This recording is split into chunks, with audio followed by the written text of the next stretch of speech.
April 1973. Tragedy and despair have struck Central Texas. A young college student named Maria Flores has seemingly vanished without a trace. She was last seen near the town of Newt more than 2 weeks ago, but with no physical evidence, the investigation has stalled. With few leads and even less hope, Maria's younger sister Ana Flores and a group of her closest friends set out to find their missing loved one. But any grief or sadness caused by Maria's disappearance would pale in comparison to the agony and despair they would soon discover. What awaited this group of youths was a nightmare beyond belief. The events surrounding Maria's disappearance would be just one of the many bizarre crimes later known as the Texas Chain Saw Massacre. What's up, gamers? There's a new asymmetrical horror game in town, and it goes by the name of the Texas Chain Saw Massacre. I was fortunate enough to acquire a key to the technical test, which took place between Thursday, May 25th, and concluded on Sunday, May 28th. The purpose of this technical test was to stress the back-end systems and see how the game handles the player base, the servers, the gameplay, and the ins and outs of the Texas Chain Saw Massacre. This will not only be for players, but will also be for the development team to see what works and what may possibly need improvement before the release date of Friday, August 18th, 2023. This was not a finalized version of the game. Everything in the matches was the same as it is in the most current build, meaning once the lobby loads into the match, you played the most up-to-date version of the Texas Chain Saw Massacre. The menus and interface were, however, a bit more trimmed down than initially planned. Those cuts were as follows. Players were randomly assigned their character upon loading into a lobby. Squads were not a feature list for this branch, and players needed to queue up solo. The metagame was also disabled and will be shown at a later date. We'll get into that more in a little bit. I'd like to thank Gun Interactive for sending me a key to this test. Now, let's jump into an overview of the game. I think the best place to start is to give an overview of the victims. This technical test introduced us to 4 of them. Every victim has 5 main attributes, and the different victims all have differing base points in each attribute. These attributes are toughness, allowing you to take more damage as well as faster recovery, endurance, which is increased stamina and stamina regeneration, strength, allows for greater stuns on the family, grappling, bursting out of hiding spots, and also faster opening of crawl spaces and faster kicking of the generator to turn it off. Proficiency, such as lockpicking. And stealth, the ability to carry out actions with less noise. Speaking of noise, that is a new mechanic to most of us. How fast you interact with things creates more noise. So while you can brute force your way through a lock, you're going to make a lot of noise doing so, and might want to otherwise slow things down. It's a neat risk system that the game has built in. Every victim has their own unique ability. First up, we have Connie's focused ability, an ability that allows her to pick a lock much faster at the cost of stamina and her family proximity warnings without consuming the unlock tool. Then we have Leland, whose focused ability is Lifesaver. Leland can throw his weight around, literally. Use the Lifesaver ability to bump charge a family member, stunning them. Leland can use this ability in a variety of ways to interrupt an otherwise fatal clash with family for himself or his friends. Sunny, our intellectual, has the Heightened Sense ability. Triggering this will give Sunny a situational awareness buff, allowing him to detect noise made by anyone nearby, pinpointing their location and tracking their movements. And last but not least, we have Anna, the fearless leader. Her appropriately named ability, Pain is Nothing, significantly reduces the damage she'll take from attacks and falls, like jumping out of windows. Her additional buff is a temporary immunity to the effects of any poison.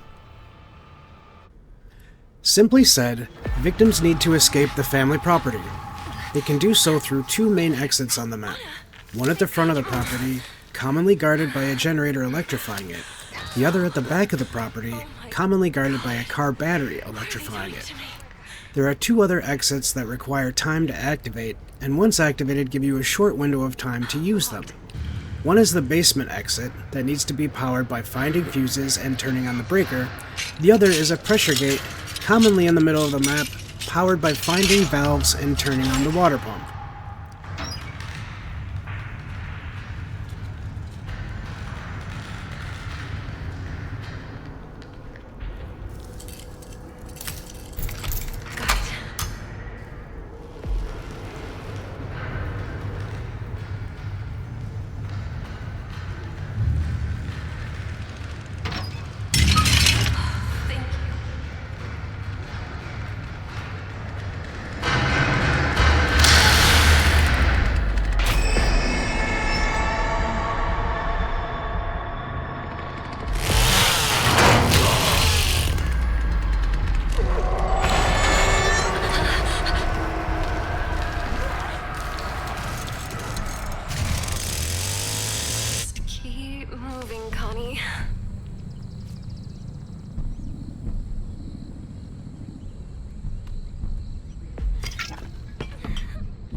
Got this.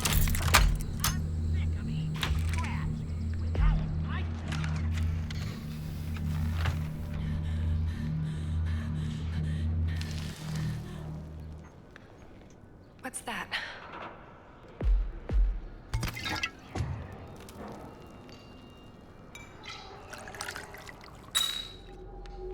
Come on. Come on. Gotta find something I can use. Might fit in the door.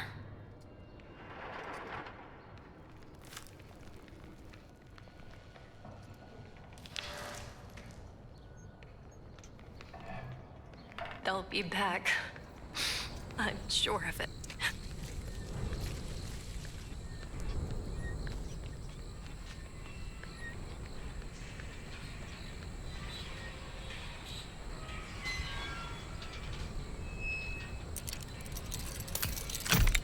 Okay, let's see where this goes.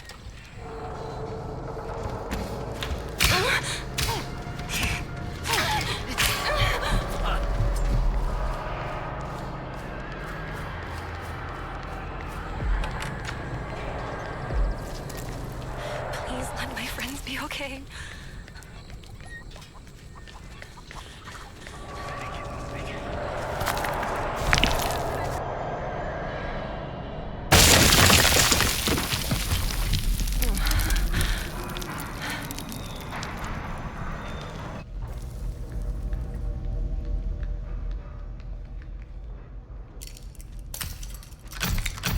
It's open.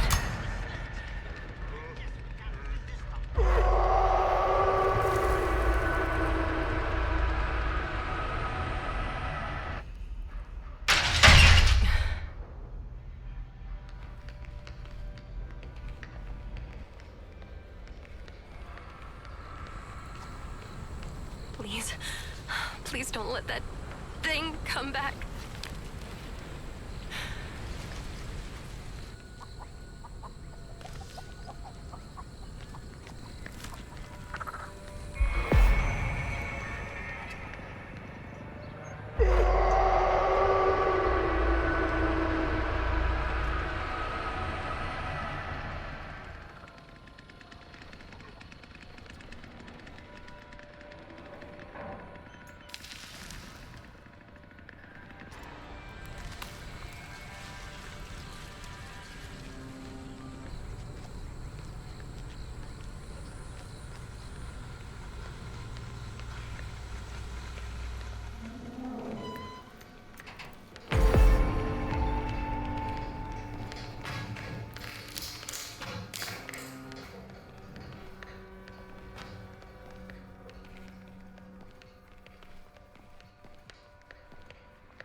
Next up, let's take a look at the family members.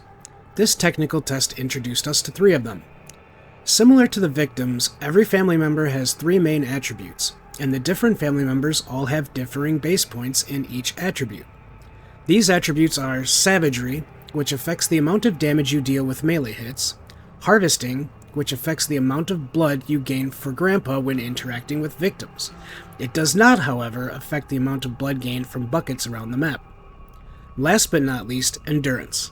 Similar to the victim's attribute, Endurance affects the stamina drain and recharge rate.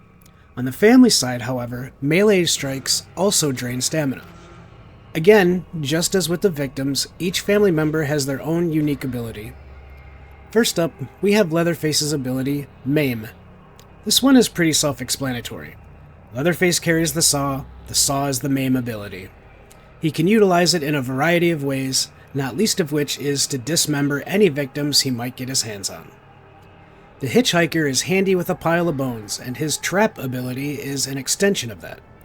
The Macabre Artist can place traps around the map that alert him when an unsuspecting victim steps in them. The traps also stop victims in their tracks and deal a small amount of damage. For Cook, the Seek ability allows him to lean in and listen carefully to any strange sounds he might hear around the map. If a sound is detected, he can focus in on it, revealing the location of the victim unfortunate enough to be making the most noise. When playing as the family, it's very important to realize what roles each member plays in the game. The Hitchhiker always starts the game outside. As the Hitchhiker, your first priority should be to turn on the generator and connect the car battery to electrify both of those exits, making escape more difficult for the victims. The Hitchhiker has 3 traps by default, which can be placed anywhere, reset when tripped, and collected and placed elsewhere. After securing the outside of the property, you should set your traps in strategic areas. Once all of that is done, go and hunt them down. Although he does less damage than his brother Leatherface, the Hitchhiker can go through the same crawl spaces as victims, making him a lethal pursuer.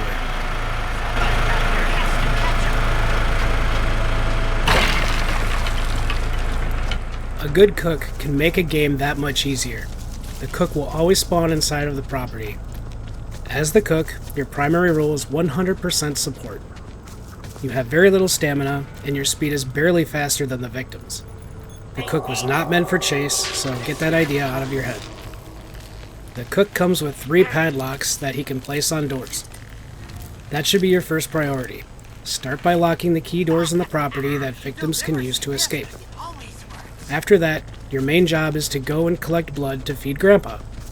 Increasing Grandpa's level is paramount, as the higher Grandpa's level, the better his victim detection. While waiting for blood pools to refill, patrol the interior of the property. Interrupt escape attempts. Help cut off victim pathing so Leatherface or Hitchhiker can run in for the execution. Or maybe you'll get lucky and get the kill yourself. Most importantly, you are the eyes and ears of the family. Use your ability to listen out and detect victims and convey their location to the rest of the family. The Texas Chain Saw Massacre comes with in-game comms that only your team can hear and from anywhere. It's not proximity. If you're playing Cook and you're hesitant to speak, then there is a text chat.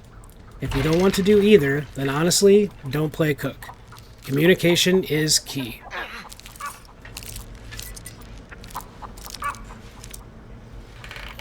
Grandpa taught me this little trick. Ooh, help me find him. I want to have some fun.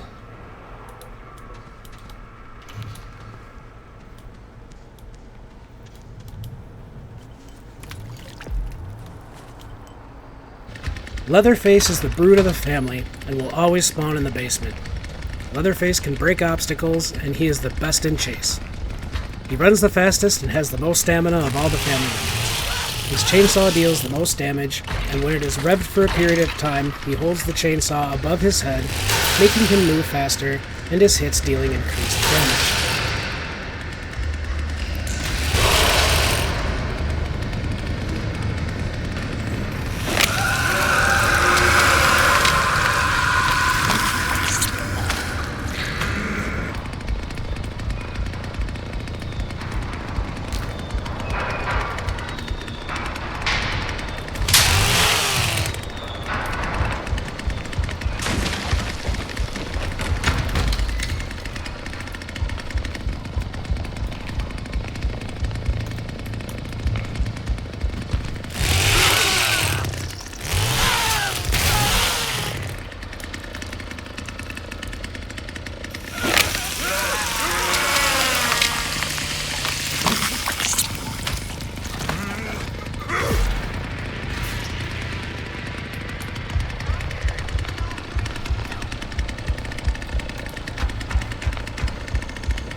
I got this, I got this.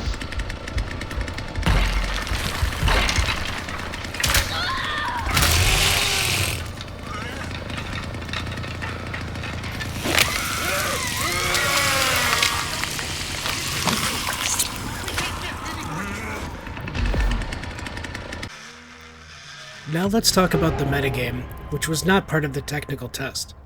We have a sneak peek of it using the tabs in the lobby screen. While we weren't allowed to choose who we play in the technical test, I would assume that the character tab will be where you choose which character you'd like to play when the game is released. The Loadouts tab shows us what appears to be a way to customize our characters. This looks like we will have perks available to us that can be equipped, along with unlocking attribute points we can use to boost movement, action speeds, detection ranges, stealthiness, and more. And the best part, it looks like we'll be able to choose our execution animations. I love the idea of the skill tree page. As we earn experience, we will gain progression for perk levels, abilities, and earning points will unlock more nodes in the skill tree that we can most likely customize. If this is based on all other previous skill tree systems I've come across, you'll most likely need to buy things to unlock something else in the path, and you'll probably only have a limited amount of maximum points that prevents you from just buying everything, making sure you spend wisely. Although it sounds like there's a way to reset your skill tree so you can respend your points if you mess something up. Lastly, who isn't excited for cosmetics? As someone that literally just got done watching the Texas Chain Saw movie, I can't wait to dress up my characters in nothing but the best 70s fashion. This is a ton of content to look forward to. Speaking of, we've only seen 4 victims. As far as we know, there will be a 5th on release, and her name is Julie. Julie's ability, Ultimate Escape, sure sounds like a hell of an ability, and Julie, the sporting type, makes great use of it. When activated, Julie cannot be tracked by the family, while also getting significantly reduced stamina drain while sprinting for a short time. We will also see 2 more family members, Sissy and Johnny. Sissy picked up some unique skills in her travels, like her Bane ability.